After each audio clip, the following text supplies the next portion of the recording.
वो दिफा कर सकता है। इसलिए जो ईरान का जवाबी हमला है वो कानूनी है।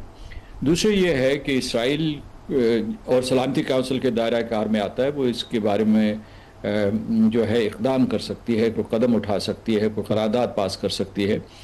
दूसरा जो है, और जंगबंदी के लिए कोशिशें शुरू कर सकती है। दूसरा ये है कि जो जिनीवा कन्वेंशंस का एडिशनल प्रोटोकॉल है, उसके आर्टिकल 56 के तहत किसी भी जौहरी तनसीब को निशाना बनाना खिलाफ कानून है। क्योंकि ज़ाहिर है, जैसा कि मैंने कहा, कि उसमें सिर्फ जो है ये नहीं होता कि आपने किसी फ़ौजी तनसीब के ऊपर हमला कर दिया, बल्कि उसमें यह भी होता है कि उसके ताबकारी के असरात से इलाका और कुर्राए अर्ज़ पूरे का पूरा मुतासर हो सकता है। अच्छा एम्बेसडर साहब, इसमें जो एक और सबसे अहम सवाल है, इजराइल की हमेशा से ये ख्वाहिश रही है कि वो ईरान के ऊपर और उसकी जौहरी तनसीबात के ऊपर हमला करना चाहता था।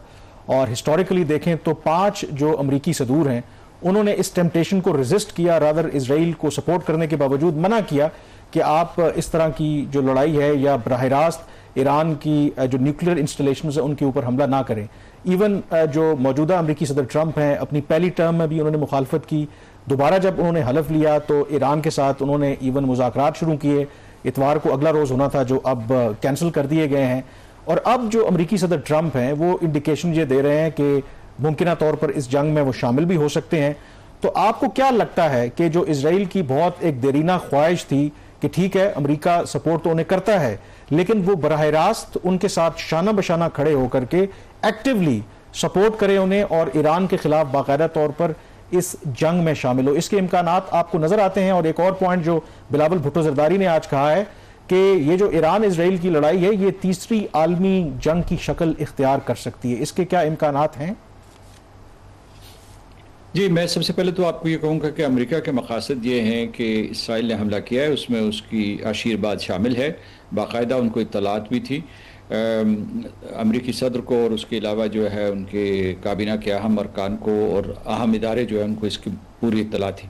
सदर ट्रंप का ये कहा जा सकता है कि उनका मकसद ये है कि किसी तरीके से ईरान के ऊपर दबाव बढ़ाया जाए ताकि मुज़ाकरात में वो अमेरिका की शराइत मान ले, जो एक जौहरी माहिदा वो करना चाहते हैं और जिसमें इसको किसी किस्म के ईरान को छूट नहीं देना चाहते। जो इसराइल के मकासद हैं वो ये है कि उसने ये हमला इसलिए किया है कि वो अमेरिका को इस थिएटर में ले आए, क्योंकि उसने नेतन्याहू, वज़ीर आज़म नेतन्याहू ने अपने बहुत से गुनाह छिपाने हैं जो उन्होंने गज़ा में जुल्म व सितम किया है या नस्ल खुशी की है या जंगी जराइम सरजद किए हैं, उसके लिए वो जवाबदेह हैं। तो उस जवाबदेही से वो बचना चाहते हैं और उनका ये मकसद है कि, और दूसरा उनका ये ख्वाब भी है, ख्याल भी है कि किसी तरीके से जो है ग्रेटर इसराइल बनाया जाए। तो इसके लिए वो चाहते हैं कि किसी तरीके से ईरान और अमेरिका आमने सामने आ जाएं, क्योंकि आपको पता है कि इस इलाके में जो ये खलीजी रियासतें हैं इनके आसपास और फिर जो नीचे यानी हरमूज में नीचे चले जाइए आप जो समंदर में, तो अमेरिका की तकरीबन 19 बेसिस हैं, उनमें से 7 मुस्तकिल बेसिस हैं और इसी तरीके से बरतानिया के ठिकाने हैं, साइप्रस में है, कई और जगहों पे हैं। तो अगर ये ईरान उनके आमने सामने आ जाता है तो फिर इस तरीके से सिर्फ जो है अमेरिका इसराइल को असला और बारूद नहीं देगा बल्कि उसके साथ अमलन जंग में शरीक होगा। अच्छा, अमेरिका जो है इसमें इस वक्त ये है कि अमेरिका की हुकूमत शायद इसके लिए आमादा हो जाए, लेकिन वहाँ के अवाम तैयार नहीं है कि एक और जंग के लिए तैयार नहीं है। तो ये, और दूसरा ये तो बिल्कुल सही है कि अगर ये जंग फैल गई जैसे कि इसराइल चाहता है तो उसमें ईरान को तो ख़तरा है ही है। सबसे बड़ा ख़तरा जो हो जाता है उसके फ़ौरन बाद वो खलीजी रियासतों को हो जाता है, जिसमें सऊदी अरब शामिल है, अमारात और कतर, इनकी जो मईशत बैठ जाएगी। पाकिस्तान ने भी इससे बहुत सबक सीखे। मैं आपको एक बात बता रहा हूँ, तीसरी जंग अज़ीम का बिल्कुल ख़तरा है और पाकिस्तान को 2 हमें सबक सीखने चाहिए।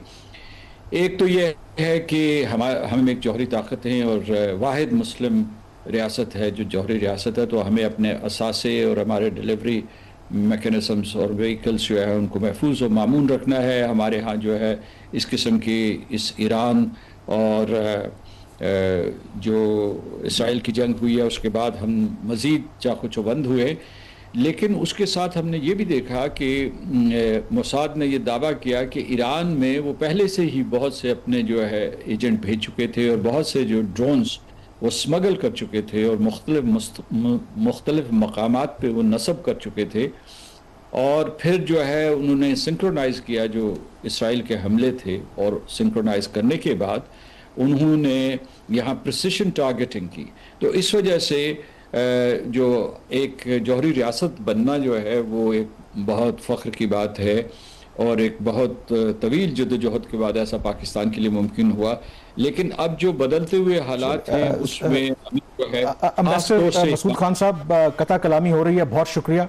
बात कर रहे हैं हम इसराइल और ईरान के दरमियान जो तनाज़ा चल रहा है, और जो आगाज़ में हमने खबर दी थी कि अब इसराइल ने जो उनके गैस और जो ऑयल सेक्टर है उसको भी टारगेट करना शुरू कर दिया है। और ये जो टारगेट उन्होंने किया है ईरान की साउथ पारस गैस फील्ड है, ये आपको बताते चलें ये दुनिया की सबसे बड़ी कुदरती गैस की फील्ड है, और ये ईरान शेयर करता है विद कतर। कतर में इसे नॉर्थ गैस फील्ड कहते हैं, और इसकी जो रोज़ाना की बुनियाद पर पैदावार है वो 700 मिलियन क्यूबिक मीटर्स है, और ये ईरान की कोई 65 to 70% जो उसकी रिक्वायरमेंट है डोमेस्टिक वो पूरी करती है। इसके अलावा ये ईरान की जो पेट्रोकेमिकल इंडस्ट्री है उसके लिए क्रूशल है, और ईरान जो गैस एक्सपोर्ट करता है तो इसी गैस फील्ड से करता है। तो इससे आप अंदाज़ा कर सकते हैं कि इजराइल किस तरीके से अब जो ईरान की मईशत है उसको भी क्रिपल करना चाहता है। इस मौजू पर भी बात करेंगे। हमारे साथ अब दो मजीद मेहमानों ने ज्वाइन किया है, उनका तारुफ करवा देते हैं। मेजर जनरल रिटायर्ड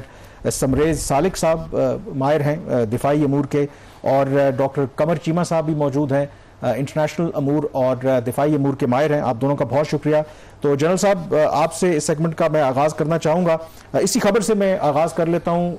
2 रोज़ पहले हमने देखा कि इसराइल पहले तो जो ईरान के न्यूक्लियर इंस्टॉलेशंस हैं, उनके मिलिट्री बेसिस हैं, उनके साइंटिस्ट हैं, उनको निशाना बना रहा था। अब उसने जो उनके इकोनॉमिक इंटरेस्ट हैं ईरान के, उनको निशाना बनाना शुरू कर दिया है। तो आपको क्या नजर आ रहा है कि ये जो जंग है आपको फैलती हुई अब नजर आ रही है? डेफिनेटली देखिए, इजराइल ने डिक्लेयर किया था, सबसे पहले तो आपका शुक्रिया अदा करूंगा कि आपने मुझे इस प्रोग्राम में लिया।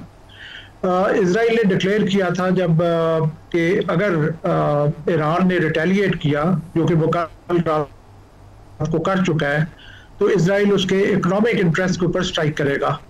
तो मैं ये समझता हूँ कि उसी तरीके से चीज़ें अनफोल्ड हो रही हैं जैसे एंटिसिपेटेड था, और दैट मीन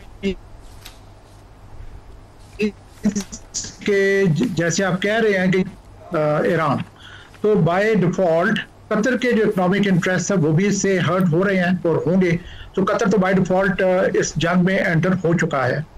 बाकी ये है कि मजीद अब इसके बाद ईरान ने भी ये कहा हुआ है कि अगर इजराइल हमारे स्ट्राइक्स मजीद जारी रखता है तो ईरान के पास भी राइट है कि वो फर्दर रिटेलिएट करेगा। और जैसे उसने कल रात को किया था, अभी तक ईरान की तरफ से कोई किसी किस्म की जारियत जो है वो या ऑफेंसिव एक्शन इजराइल के खिलाफ इस रात को एटलीस्ट नजर नहीं आया। तो हम ये एक्सपेक्ट कर सकते हैं कि कल रात को शायद ईरान अपना जो है वो टिट फॉर टैट करने की कोशिश करे, और ईरान जो है वो नए टारगेट्स को स्ट्राइक करने की कोशिश करे इजराइल में। ईरान पहले ही कह चुका है कि वो खैबर मिसाइल जो है वो दागेगा इजराइल के ऊपर, जो कि बहुत ज़्यादा डेवास्टेटिंग है दैन जो अभी तक हुए हैं। तो मैं ये समझता हूँ कि जो जंग है वो डेफिनेटली वो। अच्छा जनरल समरेज साहब, थोड़ा सा ये खैबर मिसाइल के बारे में बताइएगा। आपने फरमाया कि ये बहुत डेवास्टेटिंग इसका इम्पैक्ट होगा अगर वो खैबर मिसाइल इस्तेमाल करते हैं। इस मिसाइल की क्या खूबी, ऐसी खासियत है जो इसको इतना, इसका जो इम्पैक्ट है उसको ह्यूज बनाती है? देखिए, जो मिसाइल में एक्चुअल जो चीज़ होती है जो जाके डिस्ट्रक्शन कॉज करती है वो तो उसका वॉर हेड होता है। वो वॉर हेड कन्वेंशनल भी हो सकता है, अनकन्वेंशनल भी हो सकता है, न्यूक्लियर भी हो सकता है, कन्वेंशनल भी हो सकता है।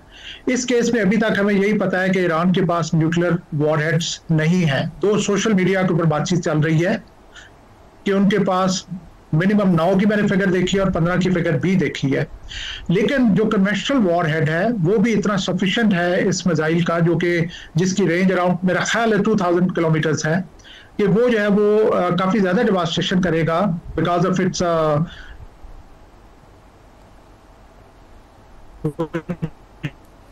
जी जनरल साहब, मेरे ख्याल में आपकी आवाज क्लियर नहीं आ रही, आपकी तरफ वापस आते हैं। मैं डॉक्टर कमर चीमा साहब को ज्वाइन करता हूं, शामिल करते हैं डिस्कशन में। तो कमर चीमा साहब, मैं आपसे ये सवाल करना चाहूंगा, अभी ये बात कर रहे थे जनरल साहब भी और वैसे भी डिबेट हो रही है कि थोड़ा सा ईरान के रिस्पांस के हवाले से भी बात करते हैं। कल रात इसी वक्त जब हम बात कर रहे थे तो ईरान की तरफ से जवाब दिया गया था और जो सबसे अहम सवाल था कि क्या ईरान जो इजराइल का मल्टी लेयर्ड एक एयर डिफेंस सिस्टम है, डिफेंस शील्ड है, उसको क्या पेनिट्रेट करने में कामयाब हो पाएगा। फिर आज सुबह हमने जो मनाजर देखे, जो इंटरनेशनल मीडिया, इजरायली मीडिया खुद रिपोर्ट कर रहा था, तो काफ़ी जगहों के ऊपर लगा कि वहाँ पर नुकसान हुआ है। इनफैक्ट एक जगह के ऊपर तो एक जो सहाफ़ी हैं वो ये तक कह रहे थे कि आप इसको ये कंफ्यूज ना करें कि ये गज़ा है, बल्कि ये इजराइल का तेल अवीव में एक रेजिडेंशियल एरिया है। तो अगर जो अभी तक की इतलात आई हैं, 4 हलाकतों की भी जिक्र हो रहा है इजराइल में, do you think this is sufficient on part of Iran के थोड़ा सा डिटर करने के लिए इजराइल को, या इससे ज्यादा करना पड़ेगा ईरान को?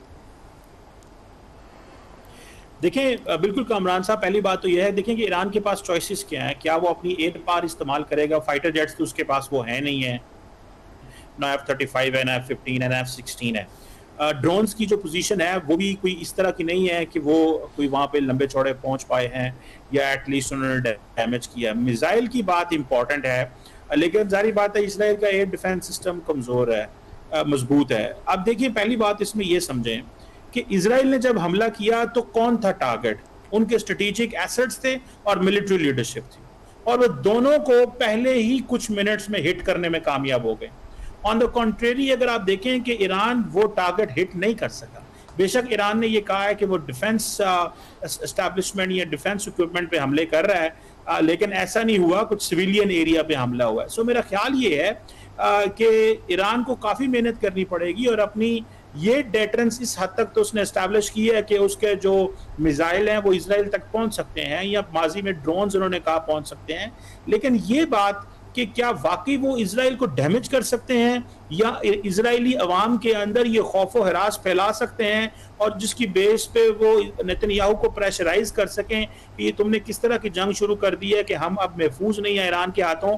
मेरा ख्याल है वो वक्त अभी आने वाला है, और इसमें अमेरिका देख रहे हैं। डॉक्टर कमर चीमा साहब, ये जो आप बात कह रहे हैं, बिल्कुल बात मैं यहाँ पर बिल्कुल आप जो बात कह रहे हैं वो ठीक है, बट ओवरऑल अगर आप देखें जो फलस्तीन या लबनान के साथ भी जो लड़ाई हुई, इजराइल ने अपने आप को इस तरीके से प्रोटेक्ट किया हुआ है कि वहां पर एक मिसाइल भी वो गिरने नहीं देते, लेकिन कुछ मिसाइल वहां पर गिरे। अगर 4 हलाकतें भी हुई हैं, कई लोग वहां पर जख्मी हुए हैं, और जो खौफ हिरास की आप बात कर रहे हैं, खुद जो Israeli prime minister Benjamin Netanyahu है, सायरन बजे तो वो अपने बंकर में चले गए।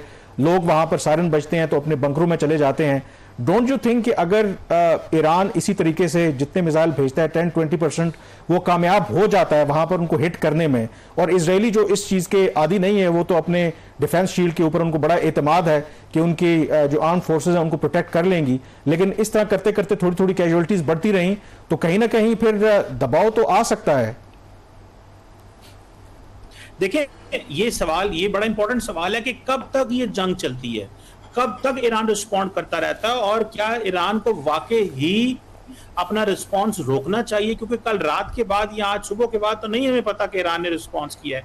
अगर किया है तो अभी तक कोई इतलात हमारे सामने नहीं आ रही, लेकिन वो तो सारे दिन से हिट कर रहे हैं। जैसे आप अपने इंट्रो में कह रहे थे कि उनकी नेचुरल गैस की जो स्ट्रेटेजिक एसेट है उसको हिट किया है, तो वो उनका तो कोई निशाना नहीं चौंका इसमें। कामरान यूसुफ साहब, इंपॉर्टेंस ये है कि क्या ईरान कंटिन्यूटी रखेगा, और क्या ईरान इजराइल के डिफेंस इंस्टॉलेशन पे हमला करने में किसी हद तक कामयाब होता है?